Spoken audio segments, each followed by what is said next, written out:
Bonjour à tous et bienvenue dans notre église à Notre-Dame du Bel Amour. Ce matin, petit problème de réseau, alors on n'a pas pu se communiquer en direct. Alors nous voici à l'heure que vous avez choisi, bien sûr, pour pouvoir vivre cette célébration avec nous. D'abord, au début de cette rencontre, j'aimerais vous lire un communiqué de la part de la Table interreligieuse de concertation du Québec, dont l'Assemblée des évêques du Québec fait partie. 22 janvier 2022. Depuis la fermeture de tous les lieux de culte au Québec, le 31 décembre dernier, les membres de la Table interreligieuse de concertation du Québec travaillent d'arrache-pied pour sensibiliser les autorités gouvernementales à l'importance de permettre la pratique religieuse communautaire dans le respect des protocoles sanitaires établis. Ils demandent que la réouverture des lieux de culte soit une priorité. La Table interreligieuse reconnaît que la cinquième vague, caractérisée par la virulence accrue du variant Omicron, constitue une épreuve inédite pour notre système de santé. Elle est solidaire du personnel soignant qui continue à se dévouer corps et âme pour prendre soin des personnes vulnérables après 2 années consécutives épuisantes. Elle sympathise également avec toutes les familles éprouvées par la maladie et toutes les personnes endeuillées. La Table reconnaît la fatigue vécue par l'ensemble de la population québécoise dont elle salue la résilience. Elle considère que l'ouverture des lieux de culte contribue justement à accroître la résilience individuelle et communautaire. C'est pour cette raison, autant que par respect pour la liberté de religion, que les lieux de culte sont demeurés ouverts presque partout dans le monde, souvent en limitant le nombre de personnes autorisées à s'y rassembler. La Table interreligieuse constate que les lieux de culte ne sont pas des foyers d'éclosion, car dans l'immense majorité des cas, on y applique rigoureusement les mesures sanitaires développées en collaboration avec la santé publique. Contrairement à une perception répandue, ces lieux ne sont pas fréquentés seulement par des personnes âgées. Les groupes religieux sont très diversifiés et plusieurs sont constitués de jeunes adultes ou de familles. Au cours des derniers mois, toutes ces personnes ont appris à se réunir de façon sécuritaire en contexte de pandémie. Les personnes croyantes ou en recherche spirituelle trouvent dans les lieux de culte des ressources essentielles qui constituent un soutien direct à leur santé mentale, en particulier dans les temps difficiles. La prière, le recueillement et la célébration en commun permettent aux individus et aux familles de nourrir la foi qui donne du sens à leur vie, du courage dans l'épreuve et de la motivation pour prendre soin des plus vulnérables. À même leur lieu de culte ou à proximité immédiate, plusieurs groupes religieux offrent aussi des services de première ligne à l'ensemble de la population sans discrimination. Aide alimentaire, comptoir vestimentaire, accompagnement des personnes immigrantes, etc. Pour toutes ces raisons, la réouverture des lieux de culte doit être une priorité au Québec. Alors je tenais à vous lire ce message puisqu'il est vraiment très beau et il respecte très bien la situation dans laquelle nous sommes. On veut vivre bien sûr dans cette conformité, en respect, mais on veut aussi être un support et un soutien à ceux qui en ont plus besoin. Et dès le début de cette célébration, je voudrais mentionner que cette célébration sera offerte pour M. Arthur Harel, qui était servant de messe à la résidence Rosalie-Cadron, dont je célébrais la messe tous les mardis après-midi, qui est décédé au cours de la semaine. J'ai contacté son épouse Geneviève et lui a dit, bien sûr, que la paroisse, les paroissiens seraient de tout cœur avec elle et les soutiendraient dans la prière. Je vais également être solidaire de M.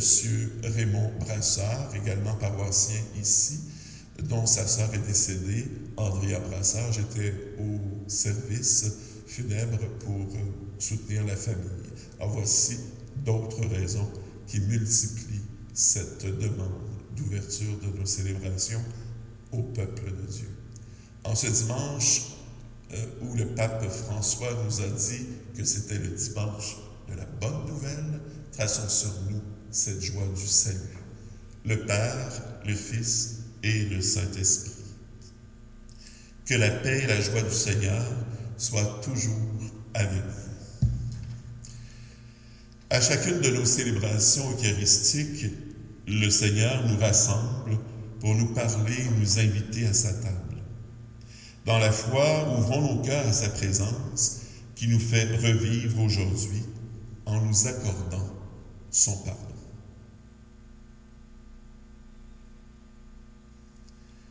Seigneur Jésus, toi qui apportes la bonne nouvelle du salut aux pauvres, prends pitié de nous. Prends pitié de nous.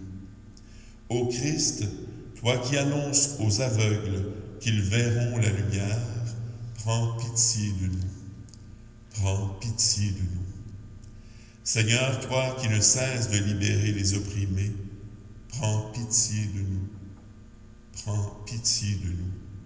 Que Dieu, dont la puissance est celle de l'amour, nous fasse miséricorde, qu'il nous pardonne nos péchés et nous conduise à la vie éternelle. Amen. Gloire à Dieu au plus haut des cieux, et paix sur la terre aux hommes qu'il aime. Nous te louons, nous te bénissons, nous t'adorons. Nous te glorifions, nous te rendons grâce pour ton immense gloire. Seigneur Dieu, roi du ciel, Dieu le Père Tout-Puissant, Seigneur Fils unique Jésus-Christ, Seigneur Dieu, agneau de Dieu, le Fils du Père, toi qui enlèves le péché du monde, prends pitié de nous. Toi qui enlèves le péché du monde, reçois notre prière. Toi qui es assis à la droite du Père, prends pitié de nous. Car toi seul es saint, toi seul es Seigneur, toi seul es le Très-Haut, Jésus-Christ avec le Saint-Esprit, dans la gloire de Dieu le Père. Amen. Prions ensemble le Seigneur.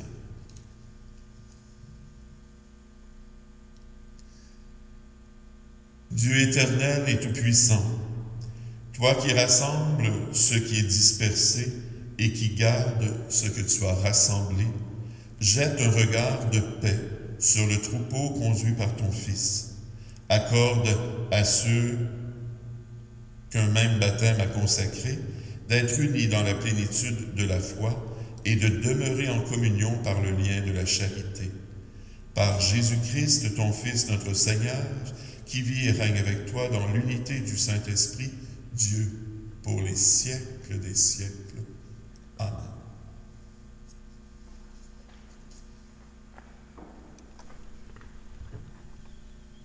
Lecture du livre de Néhémie. En ces jours-là, le prêtre Esdras apporta de la loi en présence de l'assemblée, composée des hommes, des femmes et de tous les enfants en âge de comprendre. C'était le premier jour du 7e mois. Esdras, tourné vers la place de la porte des eaux, fit la lecture dans le livre depuis le lever du jour jusqu'à midi, en présence des hommes, des femmes et de tous les enfants en âge de comprendre. Tout le peuple écoutait la lecture de la loi.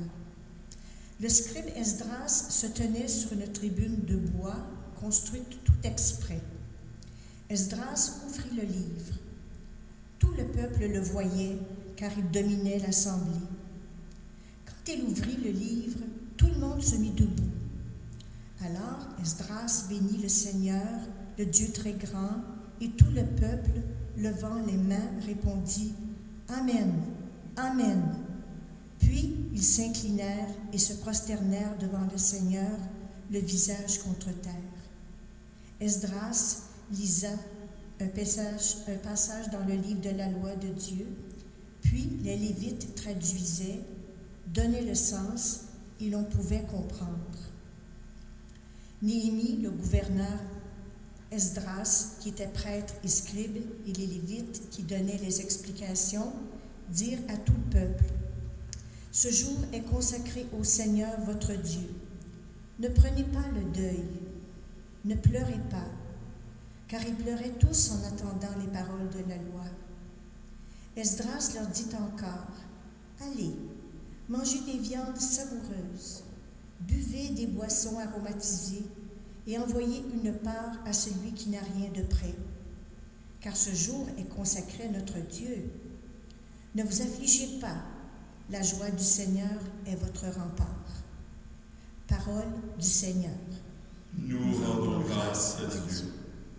Le psaume 19. Tes paroles, Seigneur, sont esprit et elles sont vie. Tes paroles, Seigneur, sont esprit et elles sont vie.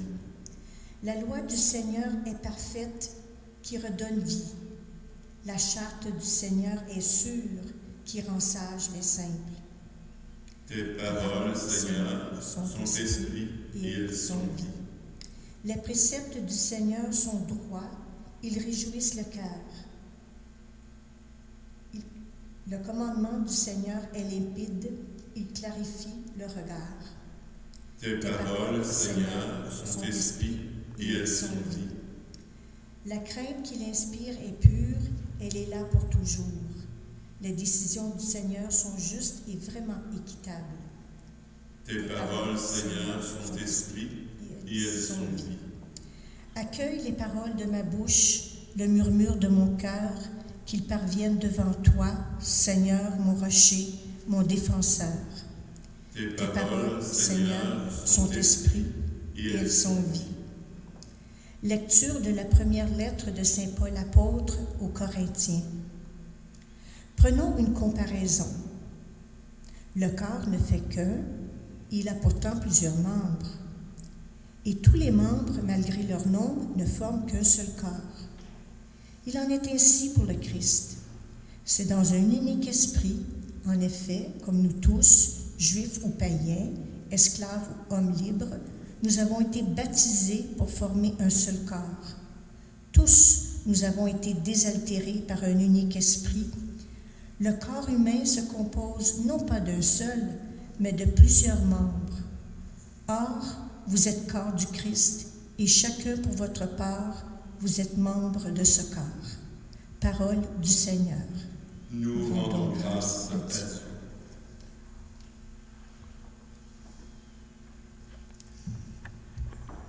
Alléluia, Alléluia, Alléluia. Le Seigneur m'a envoyé porter la bonne nouvelle aux pauvres, annoncer aux captifs leur libération. Alléluia, Alléluia, Alléluia. Le Seigneur soit avec vous. Évangile de Jésus-Christ selon saint Luc. Gloire à toi, Seigneur. Beaucoup ont entrepris de composer un récit des événements qui se sont accomplis parmi nous, d'après ce que nous ont transmis ceux qui, dès le commencement, furent témoins oculaires et serviteurs de la parole. C'est pourquoi j'ai décidé moi aussi, après avoir recueilli avec précision des informations concernant tout ce qui s'est passé depuis le début, d'écrire pour toi, excellent Théophile, un exposé suivi, afin que tu te rendes bien compte de la solidité des enseignements que tu as entendus. En ce temps-là, lorsque Jésus, dans la puissance de l'Esprit, revint en Galilée, sa renommée se répandit dans toute la région. Il enseignait dans les synagogues et tout le monde faisait son éloge. Il vint à Nazareth, où il avait été élevé. Selon son habitude, il entra dans la synagogue le jour du sabbat, et il se leva pour faire la lecture. On lui remit le livre du prophète Isaïe. Il ouvrit le livre et trouva le passage où il est écrit : « L'Esprit du Seigneur est sur moi, parce que le Seigneur m'a consacré par l'onction. Il m'a envoyé porter la bonne nouvelle aux pauvres, annoncer aux captifs leur libération et aux aveugles qu'ils retrouveront la vue, remettre en liberté les opprimés, annoncer une année favorable accordée par le Seigneur. Jésus referma le livre, le rendit au servant et s'assit. Tous dans la synagogue avaient les yeux fixés sur lui. Alors il se mit à leur dire: Aujourd'hui s'accomplit ce passage de l'Écriture que vous venez d'entendre. Acclamons la parole de Dieu. Louange à toi, Seigneur Jésus.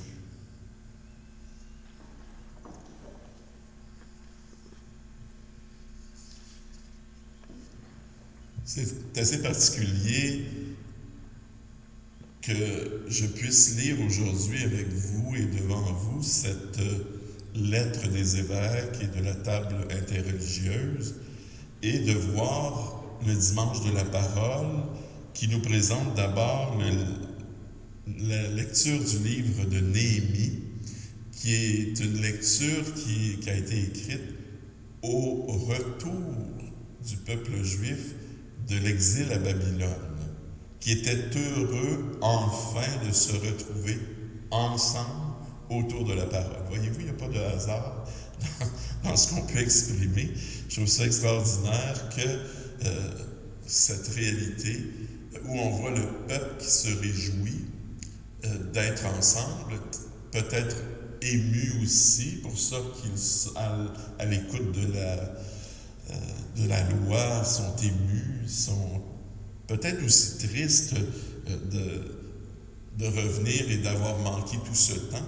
Mais en même temps, je vous dirais, le prophète nous invite les gens à ce jour consacré, à ne pas prendre le deuil, mais en faire une journée mémorable. C'est pour ça que le dimanche, pour nous, est un moment où on devrait le consacrer au Seigneur. Et c'est pourquoi on ne célèbre pas autre sacrement que celui de l'Eucharistie et le baptême, qui est une entrée dans la vie du Seigneur. Tous les autres sacrements sont donnés les autres jours de la semaine. Alors c'est pour ça que c'est important de ce jour et ce rassemblement que nous voulons, parce qu'il est là pour soutenir les personnes qui sont endeuillées, les personnes qui souffrent, les personnes qui ont de l'anxiété, des personnes qui ont simplement besoin de soutien. Moi, vous savez, dès que j'ai entendu le mot « nous allons reconfiner », j'étais certain que je recevrais des appels et des courriels, et c'est ce que j'ai eu, pour soutenir des personnes qui ont besoin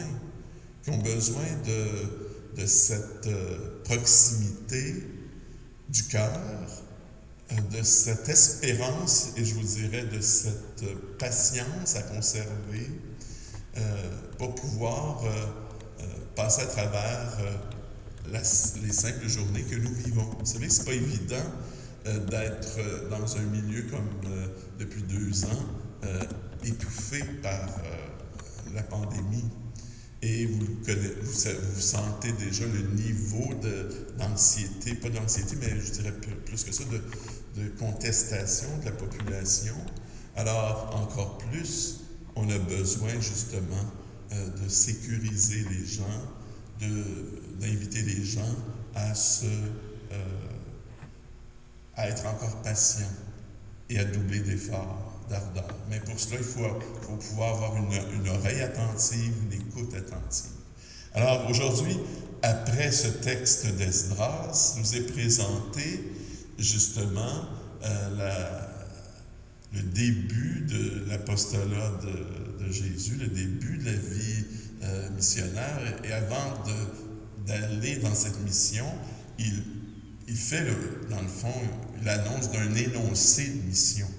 Et il est au centre de la synagogue, sans doute invité à prendre la parole parce qu'il revient dans son pays, dans sa ville. Alors, il prend le livre d'Isaïe, livre prophétique, va justement mentionné dans ce texte merveilleux de Saint Luc, d'ailleurs, qui prend la peine de dire, vous savez, on a deux parties dans cet évangile, une partie dans le chapitre 1 qui explique comment Luc a voulu mettre cette bonne nouvelle par écrit pour authentifier les événements et pour en faire un enseignement. Alors, c'est exactement le sens de la bonne nouvelle. C'est pour ça qu'on a besoin de s'arrêter chaque dimanche pour méditer cette parole-là. Et on voit le texte où Jésus entre dans la synagogue et lit ce prophète d'Isaïe qui rapporte que la bonne nouvelle est envoyée. Et c'est une bonne nouvelle de salut, de libération. Je vous dirais, une bonne nouvelle pour accueillir toutes les personnes esseulées, pour accueillir les personnes en difficulté. Aux aveugles, ils reverront la vue, aux captifs, la libération, aux opprimés, la liberté. Je pense à tous ceux qui ont perdu leurs biens en étant complètement exilés de leur terre. On en a partout. Des gens il y en a qui traversent les États-Unis pour venir au Canada, mais on voit ça en Europe. Les gens étaient refoulés en Italie, en Grèce, en Turquie. Partout, ils ont reçu ces gens qui avaient plus de terre d'exil. Imaginez, nous, on est confinés, on est encore dans nos choses. Mais quand tu n'as plus de lieu, alors le Seigneur vient mentionner toute cette réalité en Isaïe. Mais plus que cela, il va s'asseoir, remet le livre au servant, comme on dit. Alors, le geste est noble. S'assoit, les yeux sont fixés sur Jésus-Christ. Et il dira, cette parole que vous venez d'entendre, c'est aujourd'hui qu'elle s'accomplit. Voyez-vous, quand je dis l'énoncé de mission, c'est ce qu'on vient d'entendre. Et il est lui-même, non pas uniquement le messager, mais il est le message. Il est lui-même la bonne nouvelle incarnée. L'Esprit de Dieu l'a consacré, l'a choisi, et il est au milieu de nous. Dieu est au milieu de nous. C'est extraordinaire comme réalité, puisque en entendant Néhémie, en entendant aujourd'hui Luc, et en entendant aussi Paul, parce que c'est important aussi de voir que le message s'adresse à nous aussi aujourd'hui. Nous formons un corps, nous formons une famille, et dans cette famille, il peut y avoir des dissonances. Parce que les Corinthiens, lorsque Saint Paul s'adresse aux Corinthiens, c'est une communauté qui va vivre toutes sortes de difficultés pour faire en sorte, je vous dirais, de nuire à l'unité, à la communion. Alors Saint Paul a été souvent là pour exhorter le peuple et lui faire saisir et comprendre que, au lieu de créer les remous, et vous faites un lien avec l'actualité de chez nous, au lieu de remuer les choses et de sasser les choses, le Seigneur rappelle ici, par la bouche de Paul, nous sommes un seul peuple. Il y a une variété de membres et une variété de charismes, alors que chacun vienne au service des uns des autres. On n'est pas là pour détruire, on est là pour construire, et construire ensemble et faire appel à tous. Alors, il y a une réalité qui se tient dans ces textes-là et une réalité d'actualité pour nous. Alors, j'espère que ce matin, cette bonne nouvelle du Seigneur va vous réjouir le cœur. Moi, je dis souvent, quand on entend une parole comme ça, n'est pas loin le jour du salut, n'est pas loin le moment où ça va se transformer. Et ça ne se transforme pas comme les gens disant « Ah, ça va prendre le temps. » Le temps, c'est pas que le temps, c'est nous agissant dans le temps, avec les qualités, les charismes qui nous sont donnés, que nous pourrons devenir bonnes nouvelles, comme le Seigneur nous y invite en ce dimanche. Poursuivons ensemble notre célébration en professant notre foi. Je crois en Dieu, le Père Tout-Puissant, Créateur du ciel et de la terre, et en Jésus-Christ, son Fils unique, notre Seigneur, qui a été conçu du Saint-Esprit, est né de la Vierge Marie, a souffert sous Ponce Pilate, a été crucifié, est mort et a été enseveli, est descendu aux enfers, le troisième jour est ressuscité des morts, est monté aux cieux, est assis à la droite de Dieu le Père, Tout-Puissant, d'où il viendra juger les vivants et les morts. Je crois en l'Esprit Saint, à la Sainte Église catholique, à la communion des saints, à la rémission des péchés, à la résurrection de la chair, à la vie éternelle. Amen. Nos familles, nos sociétés et l'Église traversent des moments d'épreuve, mais aussi de renouveau. Le Seigneur ne nous abandonne pas et il attend notre collaboration et notre prière confiante. Tournons-nous vers lui avec ferveur. Après chacune des intentions, nous dirons « Seigneur, écoute-nous. Seigneur, exauce-nous. » Pour que les responsables des diverses églises continuent de proclamer au monde la bonne nouvelle du salut aux pauvres, prions le Seigneur. Seigneur, écoute-nous. Seigneur, exauce-nous. Pour que ceux et celles qui ont pris leur distance de leur communauté chrétienne puissent entendre à nouveau l'Évangile, prions le Seigneur. Seigneur, écoute-nous. Seigneur, exauce-nous. Pour que les personnes souffrantes, démunies et découragées trouvent soutien et joie auprès des croyants et croyantes, prions le Seigneur. Seigneur, écoute-nous. Seigneur, exauce-nous. Pour que tous les baptisés et leurs pasteurs développent un profond souci de l'unité et de la réconciliation en cette semaine de prière pour l'unité des chrétiens, prions le Seigneur. Seigneur, écoute-nous. Seigneur, exauce-nous. Pour que nos communautés soient heureuses de croire et de témoigner du Christ, le Sauveur du monde, prions le Seigneur. Seigneur, écoute-nous. Seigneur, exauce-nous. Nous nous unissons bien sûr, comme je le disais au début de la célébration, à la famille de M. Arthur Harel et de Mme Andrea Brasseur.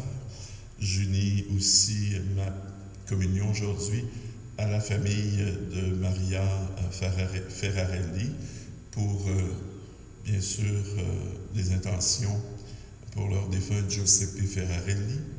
Je célébrerai pour Jacques Doré également cette célébration de Louise et Napoléon le Duc, pour Normand le Duc, de sa sœur Marielle, pour Francine Gilbert, de ses petits-neveux et nièces, pour Jean-Guy Jacob, par l'ensemble de sa famille, et célébration toute particulière aussi, puisque nous serons en action de grâce ce matin pour Madame Micheline Saint-Louis, que je salue, qui est anciennement de notre coin, qui est maintenant dans l'Outaouais, alors et qui nous syntonise chaque semaine. Seigneur, que ta parole s'accomplisse aujourd'hui en tous ceux et celles pour qui nous te prions. Sois leur lumière et leur paix dès maintenant et pour les siècles des siècles. Amen. Alors, à vous qui nous syntonisez via YouTube et Facebook, je tiens à vous mentionner qu'à chaque fois que je célèbre, j'aime vous lire sur YouTube dans vos commentaires. Merci pour ceux et celles qui nous les font parvenir. Et vous savez aussi, si vous avez des intentions de prière, vous pouvez les faire parvenir également sur les commentaires sur YouTube. Ça me fera plaisir de pouvoir aussi les nommer. Alors, à chacune d'entre vous aujourd'hui, célébrons cette bonne nouvelle en geste et en réalité.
Lorsque nous célébrerons, je vous invite bien sûr à penser en cette semaine à l'unité des chrétiens, mais je vous dirais encore plus grand que cela, plus large que ça. Je pense à cette table interreligieuse qui s'est unie dans un bloc pour parler de la foi, pour parler de la réalité spirituelle et religieuse. Je pense qu'il y a là un dessein pour chacun d'entre nous. Alors, unissons-nous aujourd'hui de façon toute unique.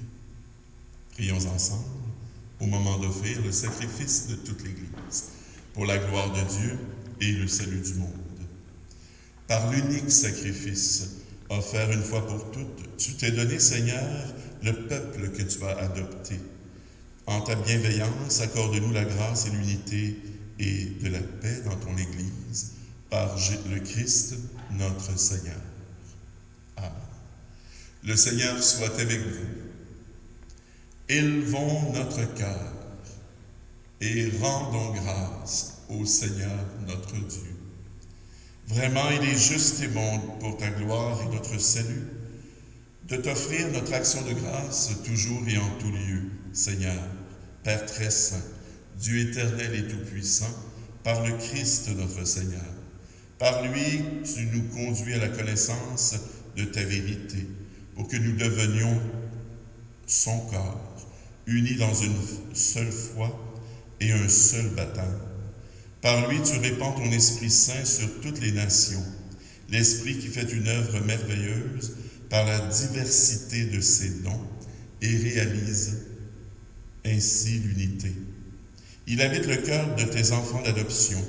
Il remplit l'Église tout entière et ne cesse de la guider.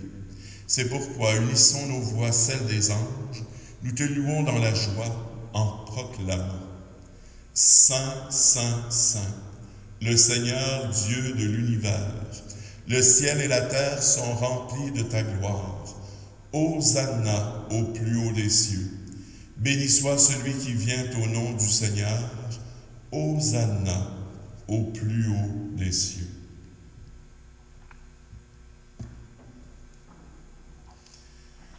Tu es vraiment saint, Dieu de l'univers, et il est juste que toute la création proclame ta louange. Car c'est toi qui donnes la vie, c'est toi qui sanctifies toutes choses par ton Fils Jésus-Christ notre Seigneur, avec la puissance de l'Esprit Saint. Et tu ne cesses de rassembler ton peuple, afin que du levant au couchant du soleil, une offrande pure soit présentée à ton nom. C'est pourquoi nous voici rassemblés devant toi, Dieu notre Père, et dans la communion de toute l'Église, nous célébrons le jour où le Christ est ressuscité d'entre les morts. Par lui que tu as levé à ta droite, nous te supplions de consacrer toi-même les offrandes que nous apportons. Sanctifie-les par ton Esprit, pour qu'elles deviennent le corps et le sang de ton Fils, Jésus-Christ notre Seigneur, qui nous a dit de célébrer ce mystère. La nuit même où il fut livré, il prit le pain. En te rendant grâce, il dit la bénédiction, il rompit le pain et le donna à ses disciples en leur disant, « Prenez, mangez-en tous, ceci est mon corps livré pour vous. »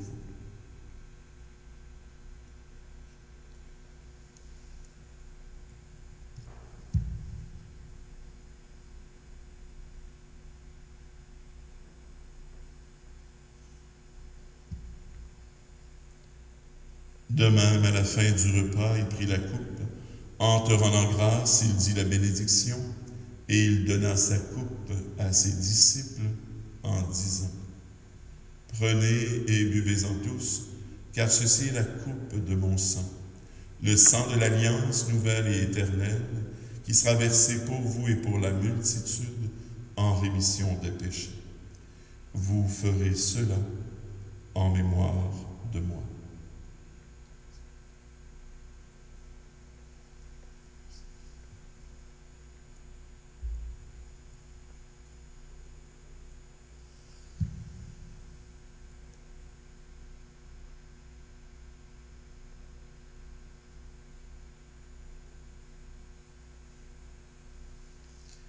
Il est grand le mystère de la foi. Nous proclamons ta mort, Seigneur Jésus. Nous proclamons ta résurrection. Nous attendons ta venue dans la gloire. En faisant ainsi mémoire de ton Fils, de sa passion qui nous sauve, de sa glorieuse résurrection et de son ascension dans le ciel, alors que nous attendons son dernier avènement, nous t'offrons, Seigneur, en action de grâce, ce sacrifice vivant et saint. Regarde, nous t'en prions, l'oblation de ton Église, et daigne reconnaître ton Fils qui, selon ta volonté, s'est offert en sacrifice pour nous réconcilier avec toi. Quand nous serons nourris de son corps et de son sang et remplis de l'Esprit Saint, accorde-nous d'être un seul corps et un seul esprit dans le Christ. Que l'Esprit Saint fasse de nous une éternelle offrande à ta gloire, pour que nous obtenions un jour l'héritage promis avec tes élus. En premier lieu, la bienheureuse Vierge Marie, Mère de Dieu, avec Saint Joseph, son époux, les bienheureux apôtres, les glorieux martyrs. Je pense à Saint Paul tout particulièrement et sa conversion, tous les saints et saintes qui ne cessent d'intercéder auprès de toi et nous assurent de ton secours. Et maintenant, nous te supplions, Seigneur, par le sacrifice qui nous réconcilie avec toi, étends au monde entier le salut et la paix.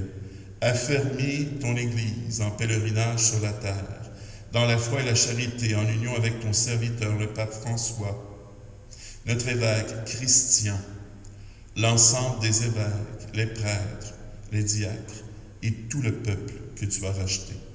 Écoute en ta bonté les prières de ta famille que tu as voulu rassembler devant toi. Dans ta miséricorde, ramène à toi, Père très aimant, tous tes enfants dispersés. Pour nos sœurs et frères défunts, pour tous ceux et celles qui ont quitté ce monde et trouvent grâce auprès de toi, nous te prions. En ta bienveillance, accueille-les dans ton royaume, où nous espérons être comblés de ta gloire tous ensemble et pour l'éternité, par le Christ notre Seigneur, par qui tu donnes au monde toute grâce et tout bien. Par lui, avec lui et en lui, à toi, Dieu le Père Tout-Puissant, dans l'unité du Saint-Esprit, tout honneur et toute gloire pour les siècles des siècles. Amen.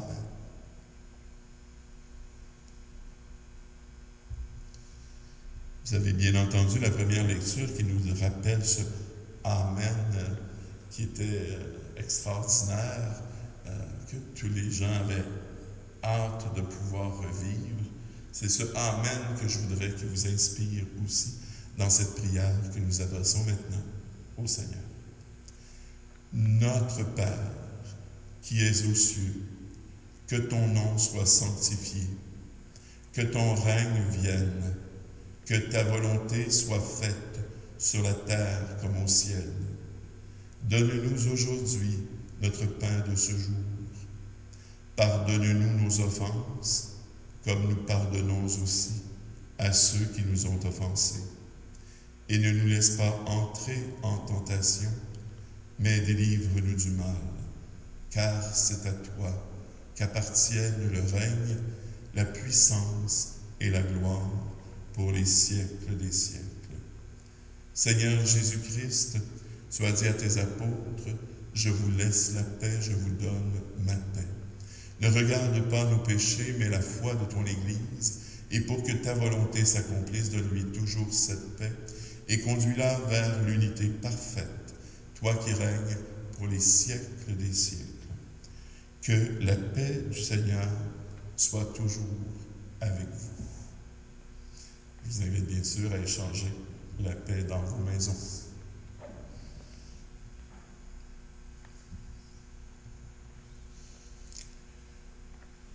Agneau de Dieu, qui enlève le péché du monde, prends pitié de nous.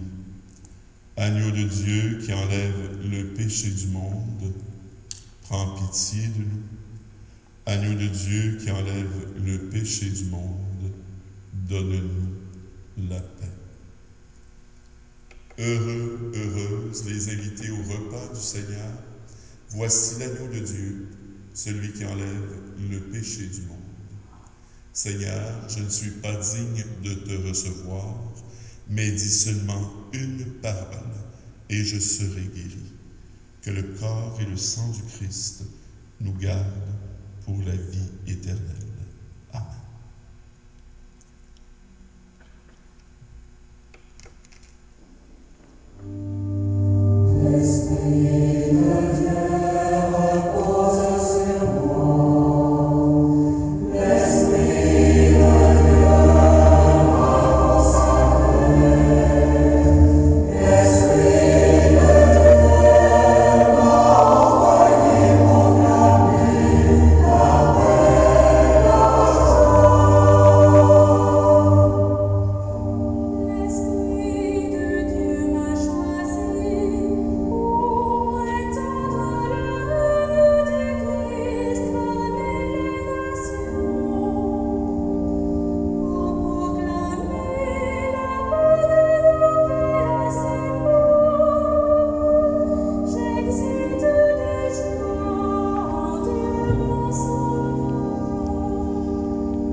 Alors, comme je le disais dans le courriel que je vous ai envoyé pour la plupart, après chaque célébration en confinement, je me rends disponible pour vous donner la communion. Donc, à midi, normalement, cela est fait à chaque célébration après 11 heures au presbytère. Vous êtes invités à pouvoir recevoir la communion. Aujourd'hui, j'ai inscrit dans un petit communiqué rapide lorsqu'on a eu des problèmes de réseau.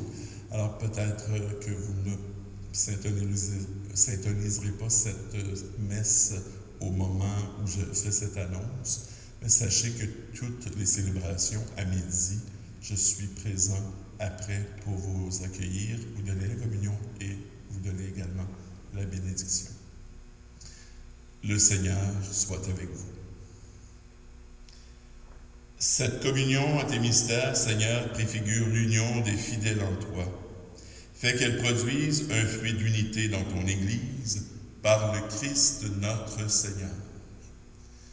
Que Dieu Tout-Puissant vous bénisse, le Père, le Fils et le Saint-Esprit. À chacun d'entre vous qui a été consacré par l'onction, bien sûr, vous aussi, par le baptême, allons annoncer à tous la bonne nouvelle. Allez dans la paix et dans la joie du Seigneur. Nous rendons grâce à Dieu.